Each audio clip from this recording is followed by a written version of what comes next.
Hetapu, Assalamu alaikum, Namaste, Haru Nefer. This is Qesankh Makeperu with another exciting video for you. And in this video, we're going to talk about Lil Nas X is pregnant. But before I do, I want you to hit the like button on this video. If this is your first time to my channel, welcome. Hit the subscribe button to get notifications on when I go live and when I upload recorded videos. If you want to learn more about my spiritual teachings, I do have free ebooks for you. You can scroll down below, click on any one of the links, and download the ebook and start reading it today. If you want to know a little more about my spiritual teachings, you can become a Patreon supporter. You can support us at the $1, $5, or $20 level. Exclusive access to instructional videos on the esoteric, videos that will teach you how to take proper breathing, videos that will be able to put together magical and contact the ancestors, contact a spirit for your protection, and also videos that will show you how to do self-hypnosis so you can get rid of that smoking habit or program yourself to go to the gym. And if you are a $20 supporter at the Osirian level, you'll get all your oracle readings for free. So become a Patreon supporter. Last but not least, share this video with family and friends so we can get the revolution started. Haru Nefer. So let's get right into this. Don't know if you've seen what's going on social media, but I guess Lil Nas X is now pregnant. Interesting, you know. Let's take a quick look at the photo before I share my perspective on this.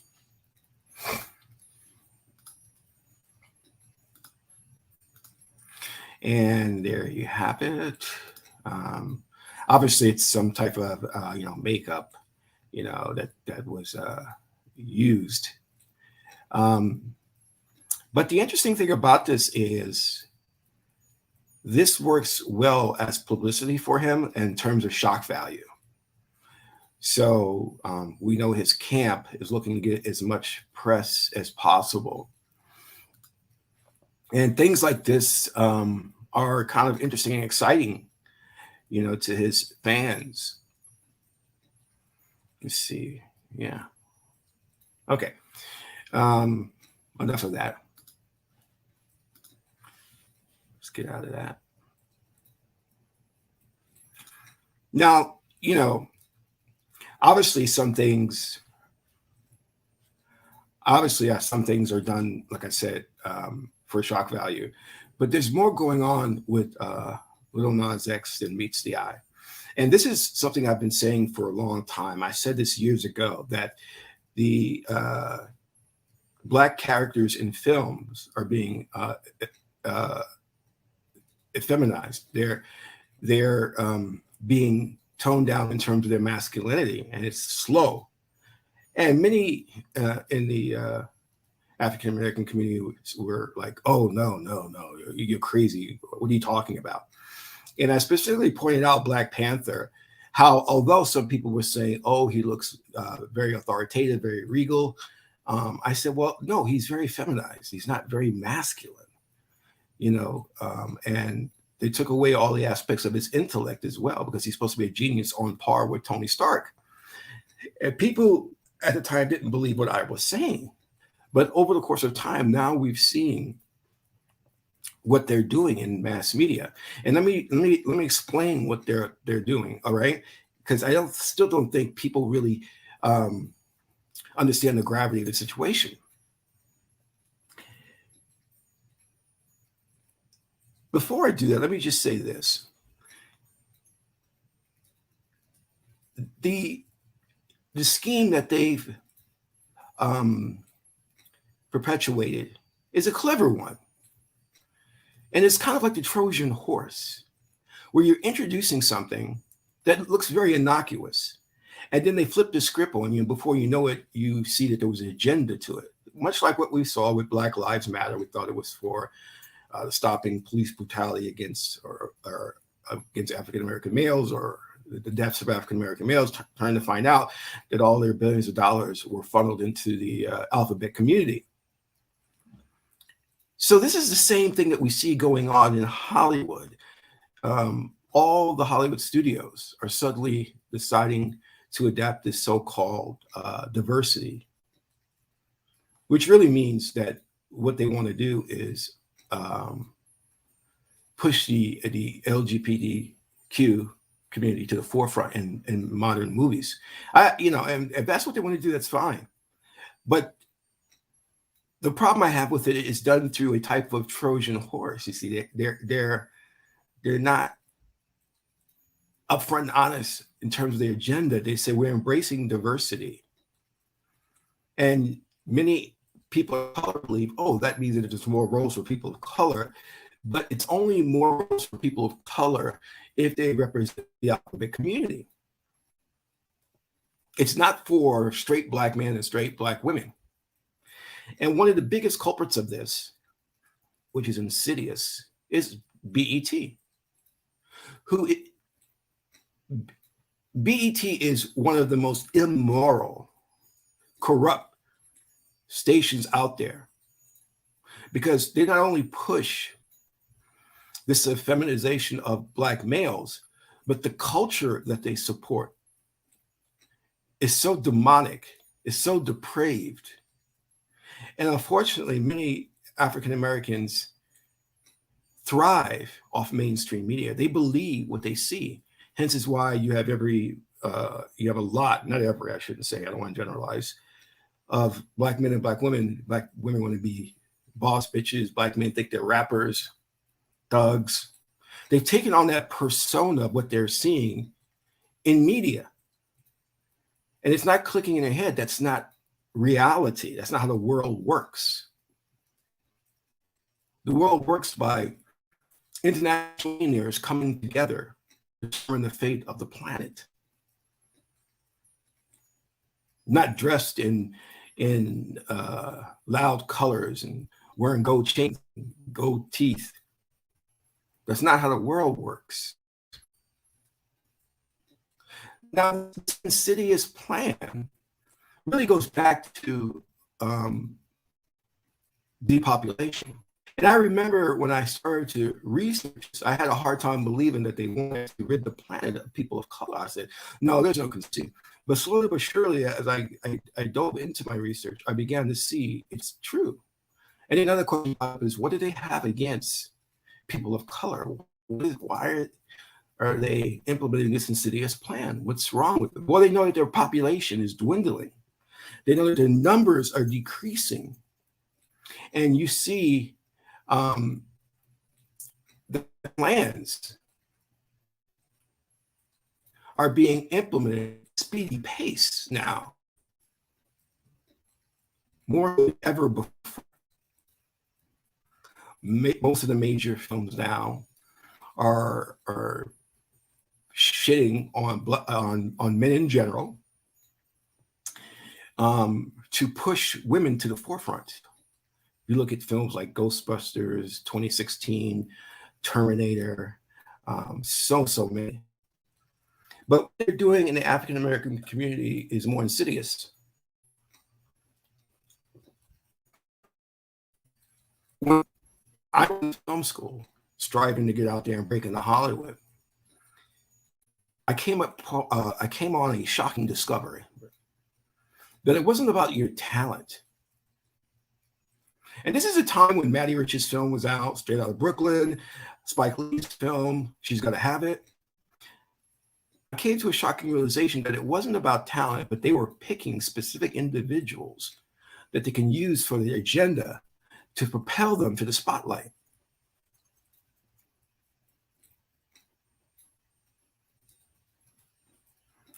From that period came the hood films, the thug films, like Menace to Society, Boys in the Hood, and they all create a narrative. Black men are the enemy. Black people are worthless. And if you came with something that departed from the narrative, they put you on the peripheral. They ignored you. Now let's go to today.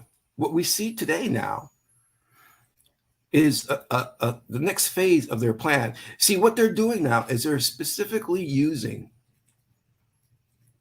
African American women and putting them against African American men, using these Black women as a proxy or using them to implement their plan.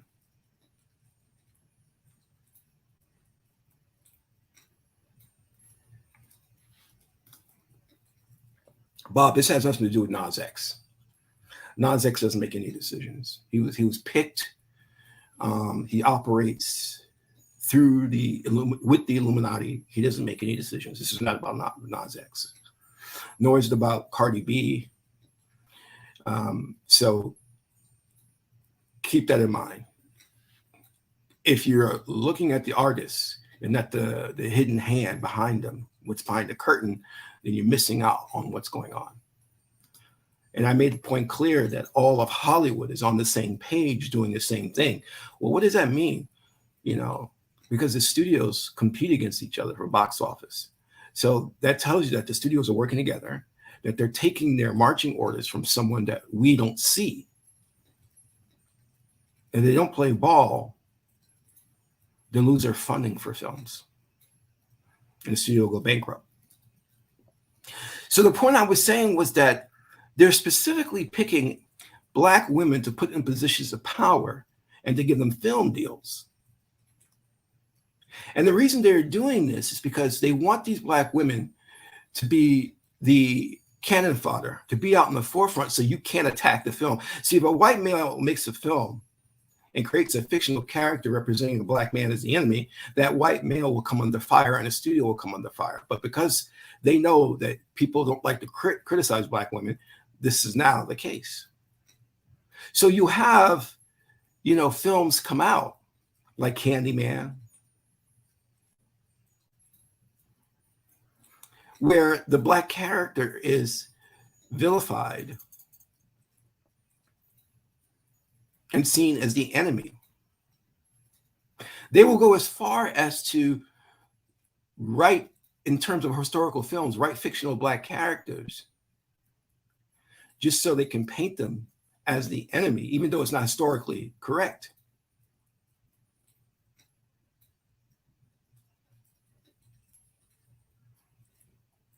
And I believe the film came out which did this, which was a story of Harriet Tubman, which is called Harriet. And in the film, they created a vicious Black character whose goal was to stop Harriet, but more importantly, he wanted the money so that he could, from what I understand, get white women. Now remember, this character didn't historically exist, but they wrote it in the film. And of course, the producers or whatnot behind the production were Black women. So you're going to see more of this where they're picking Black women to be in positions of Hollywood, powerful positions to produce these films. And these films have a dangerous feminist agenda where they're always vilifying Black men. Hollywood is at war with Black men. Hollywood is at war with white men. All men in general, but specifically Black men. Hollywood is now producing films that actively make Black men look like rapists, murderers, drug dealers. And this is propaganda on par with films like The Original Birth of a Nation. When they released the new version of Birth of a Nation, which was not a bad film.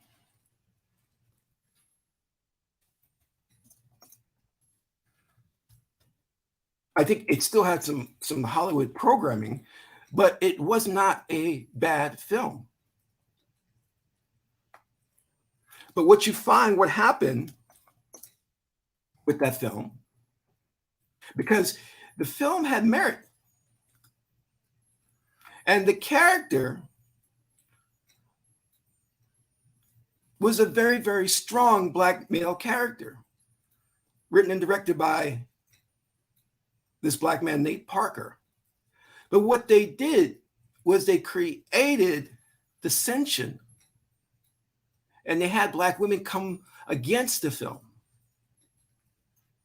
They drummed up this campaign and pulled out this old accusation of rape by Nate Parker. So much so that it really crushed the box office receipts for this film. Now, the point is, whether you believe Nate Parker did it or not, to me, I don't care. Because a lot of people in Hollywood are corrupt anyway. But the point I'm trying to make is, and if he did, then he should be brought to justice. But the point that I'm making is, you're going to see the same pattern in Hollywood, them using black women to destroy black men. And they even will use black men against one another. I mean, I have nothing against some of these directors, but they are climbing the ladder in various dubious ways. If you look at Tyler Perry and the work he has produced for BET, it is obvious there's an agenda behind it.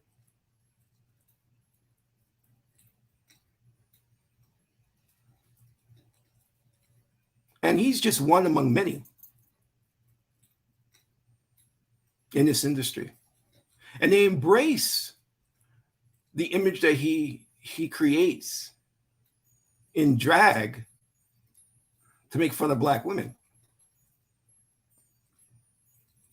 Because remember, the point of it all is that they don't want people of color on the planet. And they'll use whoever they can to further their means.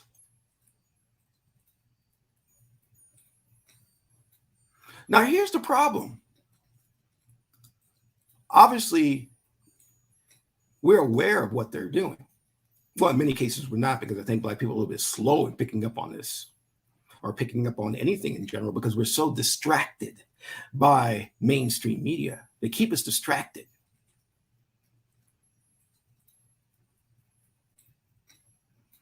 We're so caught up in idol worship,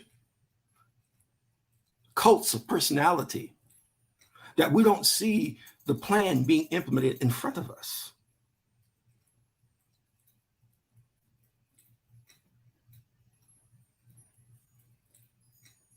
We look at Lizzo and we think people are attacking her,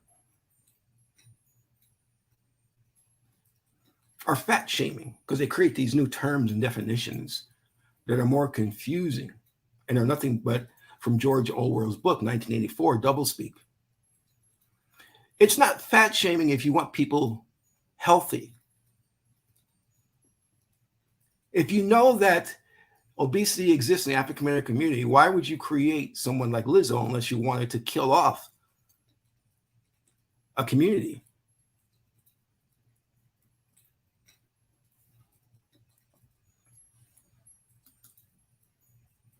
BET knows that there's a high rate of obesity in our communities, and diabetes and hypertension and heart disease. So what do? They create a character like Lizzo, which affords them the opportunity of getting rid of you.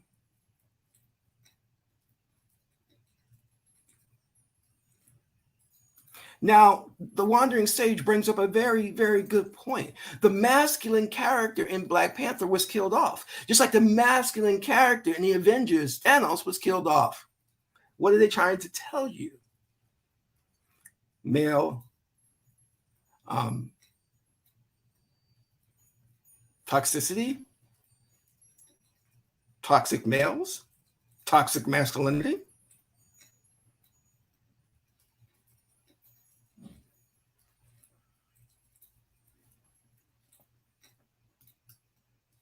I want you to understand, as I've always said, you're being conditioned and programmed mentally through microdosing, through the totalitarian tiptoe, so you can't see it coming. But you have to awaken your third eye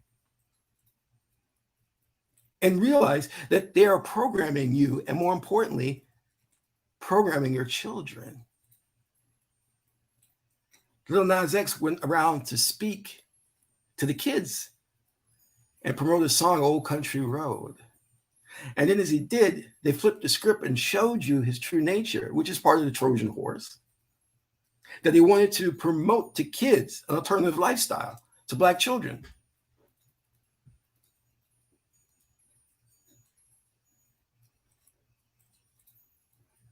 This Trojan horse is how they implement their plan. This is why they're going back and redoing all the old films and race swapping and putting in alphabet community characters. They don't care about the alphabet community. Again, they're just using something as a means to their end. But the alphabet community thinks they care about them. No, what they do is they put groups against each other.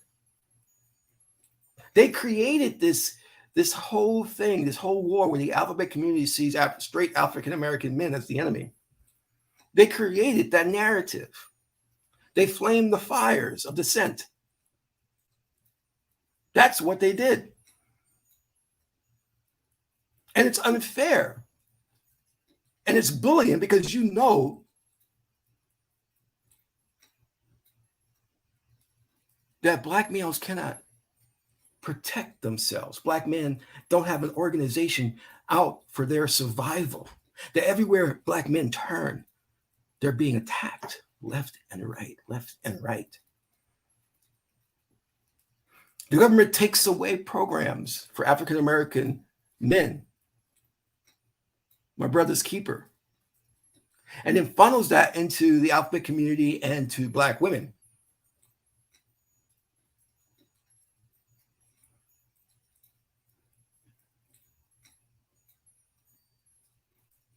And you go along with it because they come up with these terms, ideas, labels.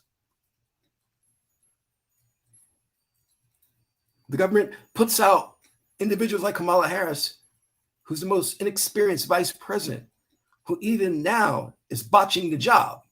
But if you say something against her, as you would question any politician's background, then you're hating on Black women. They created that narrative during the election.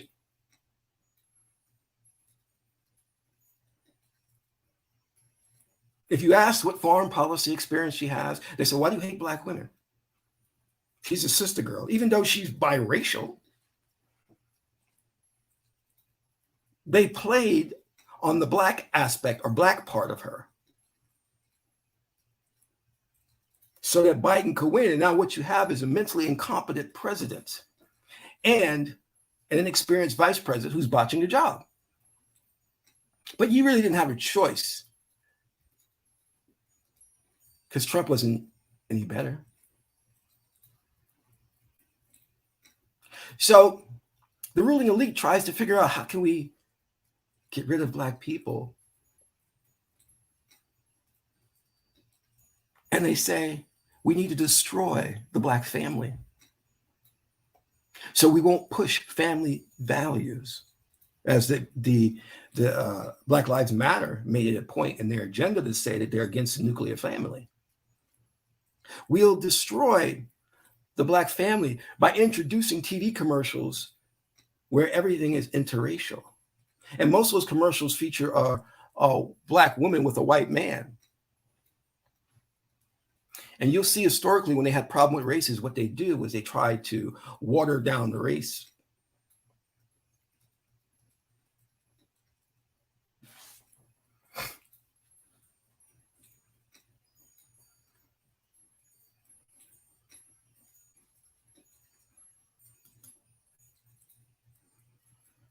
See, Black men don't have strong organizations that get funding from the government like the alphabet community. So Black men don't have the money to put out commercials and movies that demonstrate that they are loving and competent. The propaganda machine says Black men don't take care of their children, when we know a report was put out by the CDC that said Black men are one of the only races that actively participate in the raising or actively wants to raise their kids more than any other race. That goes against the narrative that they're trying to push out there, that Black men are abandoning their families and that Black women are doing it alone. That's not true. Black men want to be a part of their children's lives, but they have to create that false narrative. Just like they created the false narrative to create a gender war that Black women were the most educated. That's a lie. White women, clearly, white women are the most educated. And the next most educated are white men. The people who get into Harvard and Yale University are not Black women, they're white women and white men. But when they come out with these articles, they're meant to slant the truth and to create a gender war.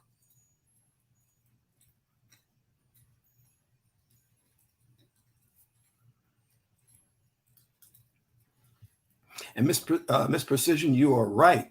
They are afraid to show you a loving Black family. I don't know why they're like that. I can't understand why they're like that. That threatens them so much, because it's about reproducing, being fruitful and multiplying. They fear that loving Black family.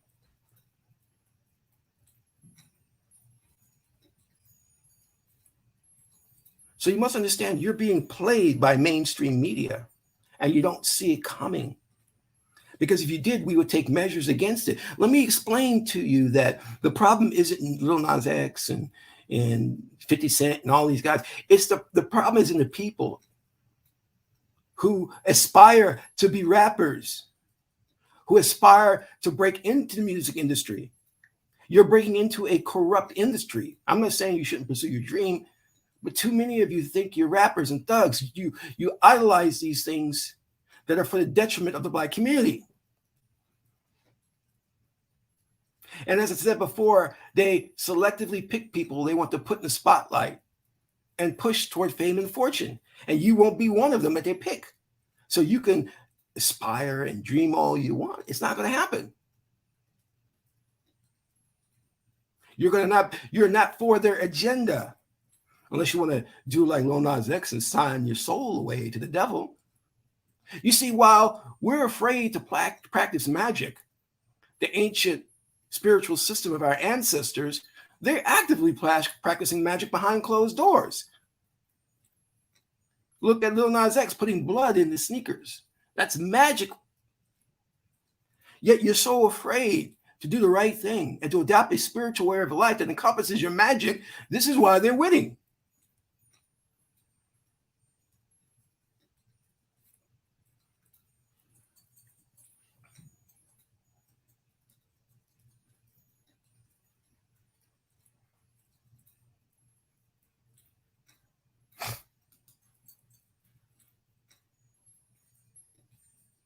And we are so enthralled by BET and the rap industry, we become programmed to be immoral people. I said it again, immoral people. We were the most moral people on the planet. But that now has flipped, because we have a steady diet of mainstream media. Instead of seeking out alternative media sources, we buy into the media programming, so much so that we want to go along with it and support it.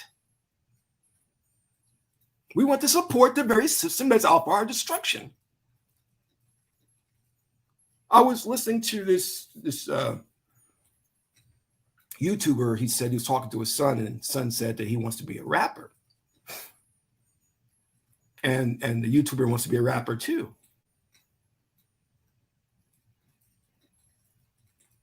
It's not healthy for your kids to be saying things like that. That demonstrates that they're watching too much TV and too much media. And you too. There's a type of arrested development going on there. If you're a father, you're too old to be saying, I want to be a rapper. But that's what the programming does. It makes you have a myopic view of the world to where all you see is rap, gold chains. And that's all you aspire to be, which is materialism, which is one step closer to Satanism, which is their plan.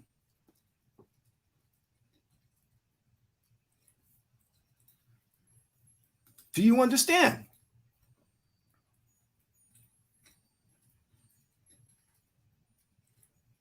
You can't be against their programming and support it at the same time. You just can't. You can't talk about the ills of the industry, Lil Nas X, and yet want to be a part of that same industry. It's not going to work. When Malcolm X said during the death of JFK, the chickens are coming home to roost, he was trying to tell you something about the corrupt system itself and the people who are supporting that system.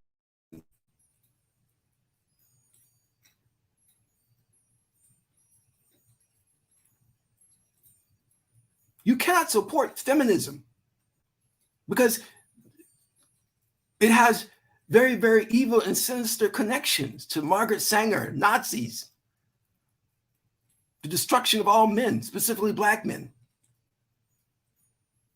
You cannot create your own form of Black feminism and think it's going to work because you are a right-brain person, integrated brain person. What does that mean? That means by the very nature, you see all things as one. Whereas the Western mind is left brain and doesn't see all things as one. It sees opposition. Everyone's out to get me. I have to get them first. I have to destroy them. I have to depopulate the planet.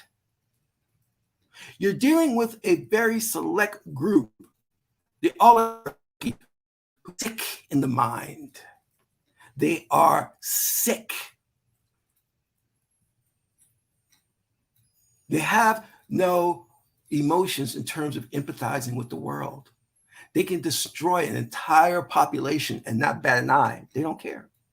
They have genetically modified themselves so they don't have those type of emotions for humanity. See, God built into you, God, netaru, a safety mechanism within you that if you see or you do something that is so extreme, meaning the wiping out of a population, it will adversely affect you. You will feel it. And you will, in some way, shape, or form, correct yourself. But these individuals who are ruling the oligarchy have rid themselves of that safety mechanism so that they can bomb the Japanese, wipe out a population, enslave a population, and not have sympathy and empathy. See, they're not connected to God because they've severed that connection by polarizing themselves in the left brain. But God gave you the built-in connection to him, her, through the right brain. And that connection is not severed. But you're drinking the Kool-Aid and it's causing a problem in your body. It's making you sick because you're supporting something that's out for your own destruction. Can't you see that?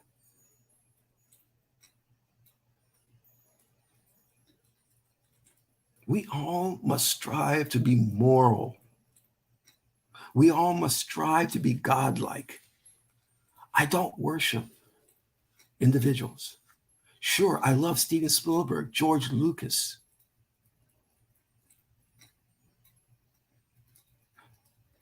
But when you ask me, what is my highest aspiration? And that is to be the likeness of God. And to awaken my God power. You talk to these guys out here and they're like, well, I think 50 Cent is a brilliant businessman. 50 Cent is not a brilliant businessman. He has brilliant people around him, but he's not a brilliant businessman.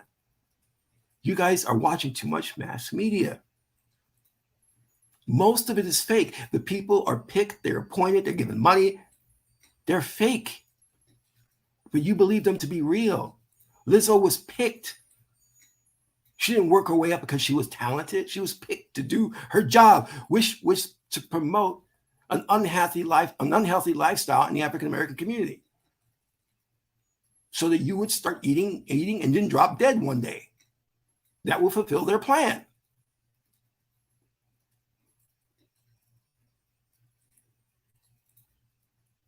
Lil Nas X is telling you what he's all about, Satanism. But yet still he has followers. You know what that says? That says you're too far gone. And I believe that their goal is to program us to the point of where we'll actively fight for our own enslavement. We will not only help them build the new world order, but we'll beg them to be slaves. That's their goal. That's their plan, to condition us mentally to that point. And remember, it will not be done in one tidal wave, but it'll be done in microdosing. Slow introduction into that idea that, hey, maybe being a pedophile is not bad.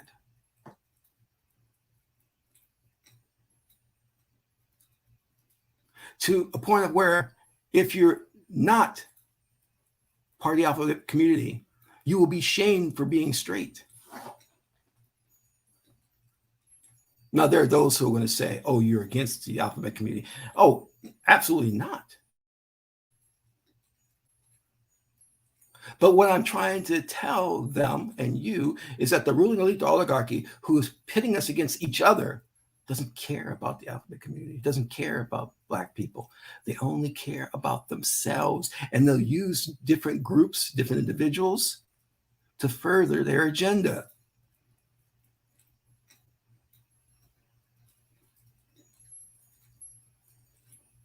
If you want to have an alphabet group, that's fine and dandy. But then don't make this other group your enemy.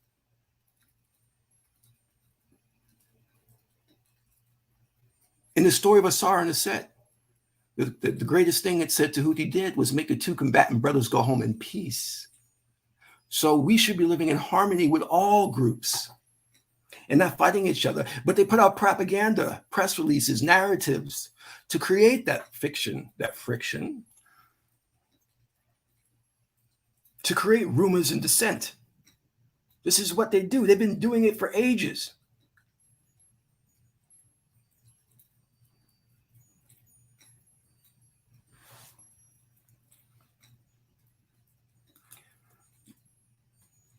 Black men, white men, you are the target.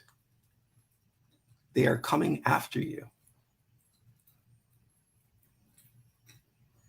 Black men, you're an endangered species.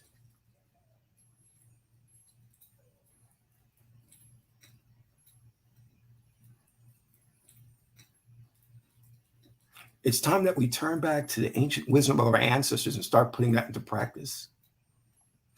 This is why they put these agents out there in the Black community so that they could vilify the Kemetan spiritual system. They saw that we were gravitating toward it and it was helping us. So they said, we've got to put our agents out there who will pretend to be Kemetic leaders. And then you come to find out that most of them are living foul because they're agents. The Trojan horse. They come from the grassroots of our community, pretend to be teaching about Kemetic philosophy. And then all of a sudden you find out they're pedophiles and that they're conning our people, raping and pillaging the community. I'm going to say it again, the Trojan horse. That's how they operate. While the good guys you call coons,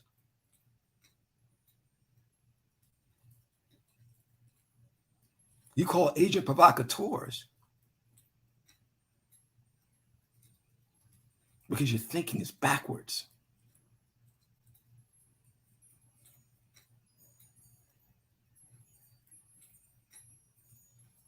And the worst thing they do is to create these organizations backed by your philanthropists like George Soros.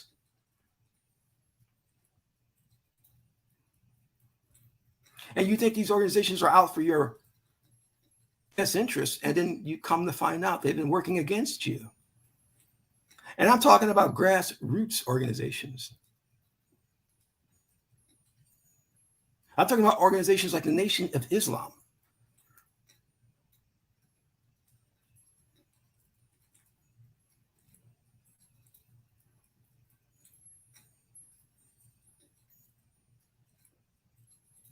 It's called controlled opposition. They create these organizations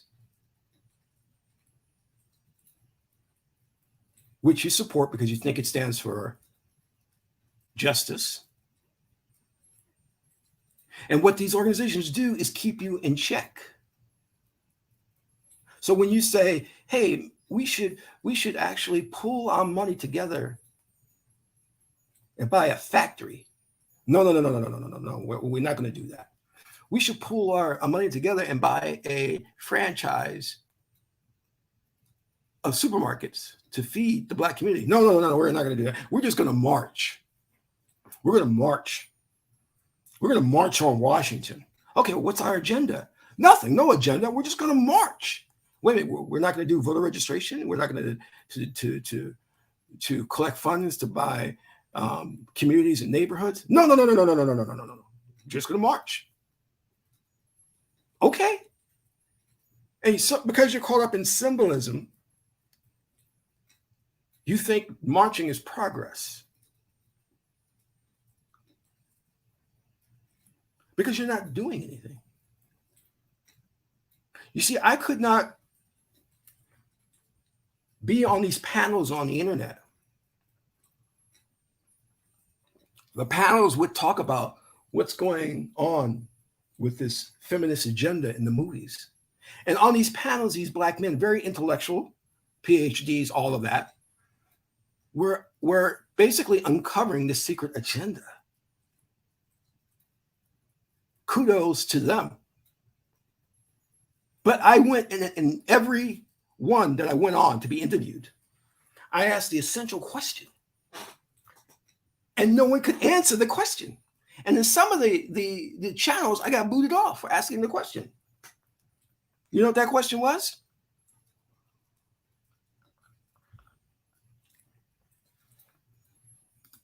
You know what that question was? Okay, now that we know, here's the question. Here's the question. Now that we know what the agenda is, what are we going to do about it?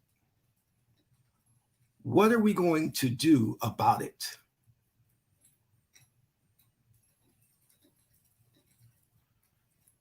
They had no response.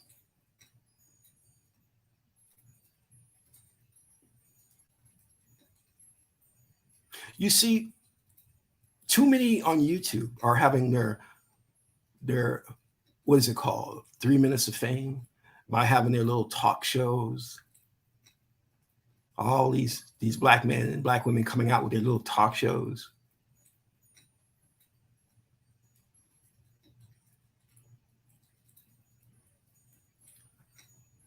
But yet it's all talk.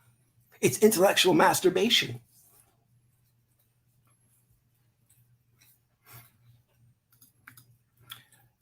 Just take a moment and say, please hit the like button on the video. Please hit the like button. And if you get an opportunity, donate to the channel. Your donation would be appreciated.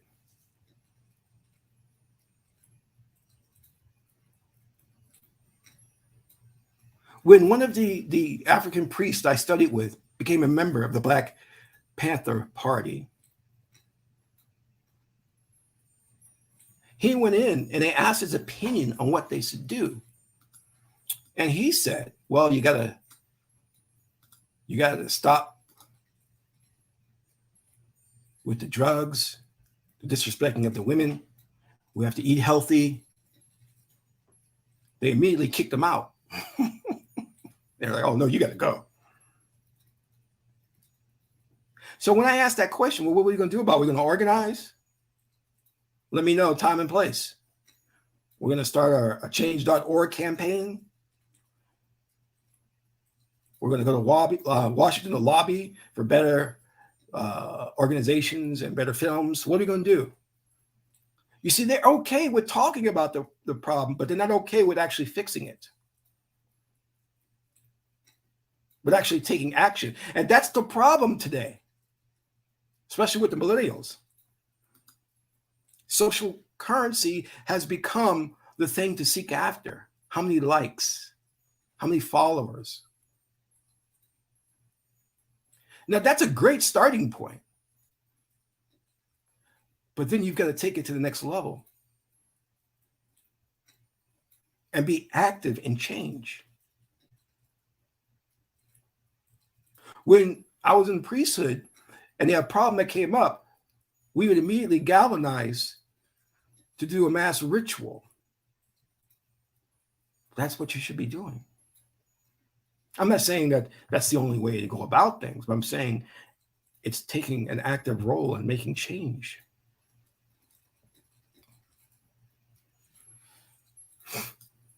We've gotten into a paralysis of analysis, just overanalyzing the problem, but never taking action to do anything about it.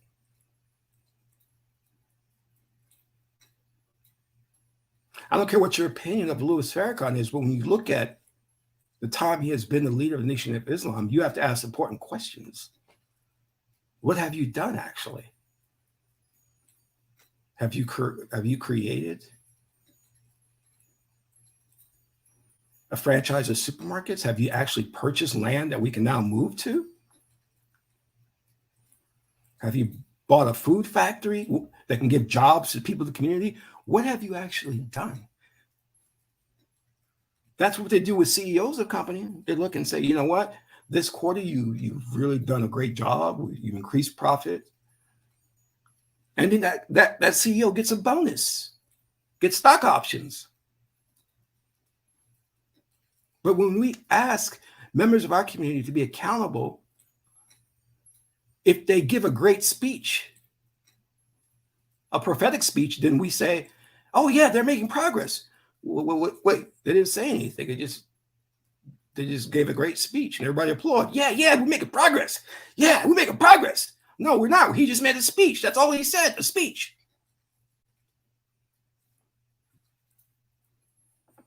That's a great point. What happened to the 10-year economic plan? What happened to that?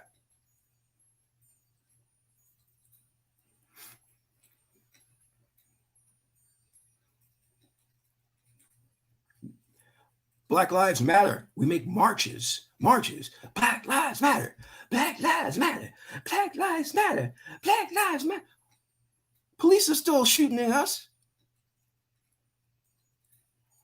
What did they do? Where did the billions of dollars go? And what did they change? What did they do? Not a damn thing. Did they introduce legislation for police reform? No, they did nothing. They did nothing. And then people walk around with BLM t-shirts.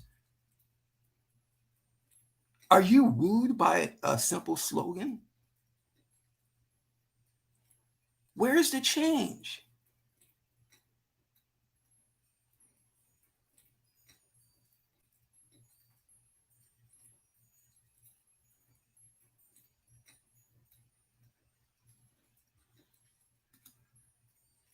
What is wrong with you people to where you don't understand that you have to have tangibles, not rhetoric? Every year when something major happens, you have Farrakhan come out in his bow tie.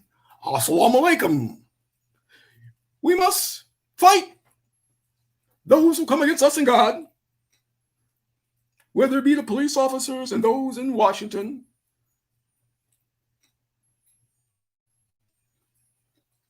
And our fruit of Islam will stand in the way to prevent them from hurting our communities. Everybody goes, yay! He's so good a speaker, yay! But no plan. No plan. You see, Most of our elected leaders, when something happens that's in the media, they're quick to speak to get media attention on them, but they're not actually out there to change anything, to do anything. I'm going to say something. I'm going to give you guys a perfect example. Listen to what I am saying. And I'm going to end with this, but listen to what I'm saying clearly. And I hope to God it makes sense to you. I'm going to tell you how weak we are, how frail we have become, to where they can go after Cosby for so-called sexual allegations that happened years ago. And if he's guilty, then I hope, justice comes his way. But to show you how weak and confused we are, that little boy, Emmett Till, was murdered just from the word of a white woman who lied. And this very same white woman was interviewed for a book where she admitted she lied. And this very same white woman is still alive today. Yet I see pictures all over my social media stream of Black people holding guns, automatic weapons. We're ready. George Zimmerman is not hiding. The woman who lied against Emmett Till is not hiding. If you're ready, there you go. That's how we start. You see, you cross the mob, you cross the Italian mafia. See, they take care of their own, which is how it should be. We take care of our own.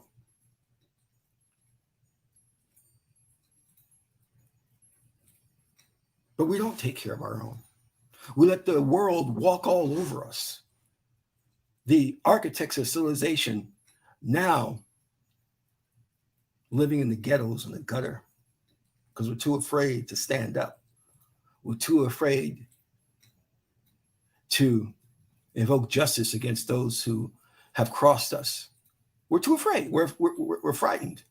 But yet, in places like Chicago, we'll kill our own brothers and sisters at the drop of a dime. At the drop of a dime.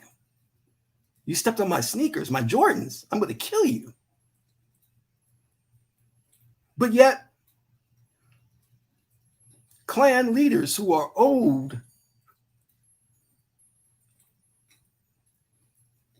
who have participated in lynchings, are still alive, and we know who they are, and no one does anything. Have we brought them to justice through the judicial system? Absolutely not. We've done nothing. Has BLM gone after Emmett Till's, the white lady that lied? No. Has BLM gone against those individuals who started and burned down Black Wall Street? No.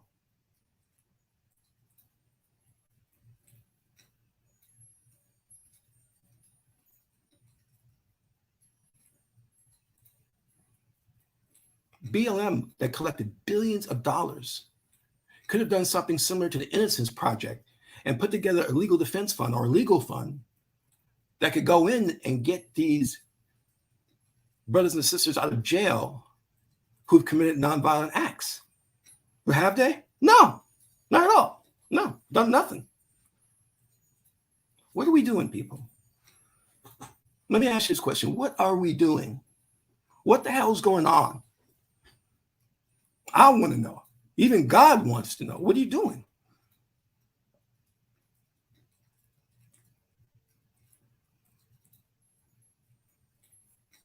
I don't understand. Can someone tell me, what are we doing?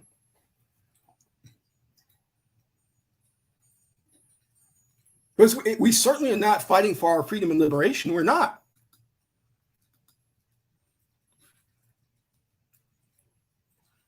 George Zimmerman is signing Skittles and signing guns and bullets and selling them. And we keep taking photos of us with guns and this and that.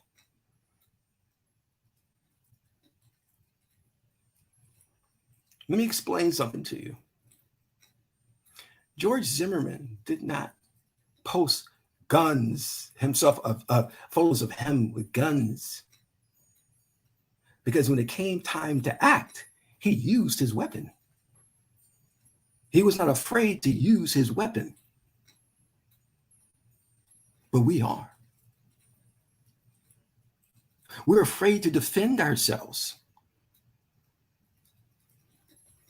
Yeah, I said it. We're afraid to defend ourselves in the face of what clearly is injustice. Clearly an injustice.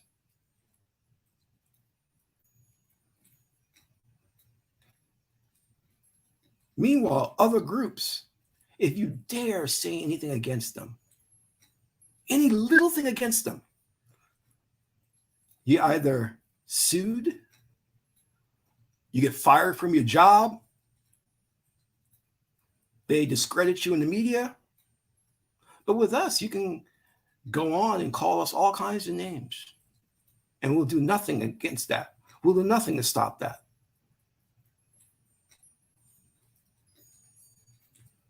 In many cases, we'll join with them.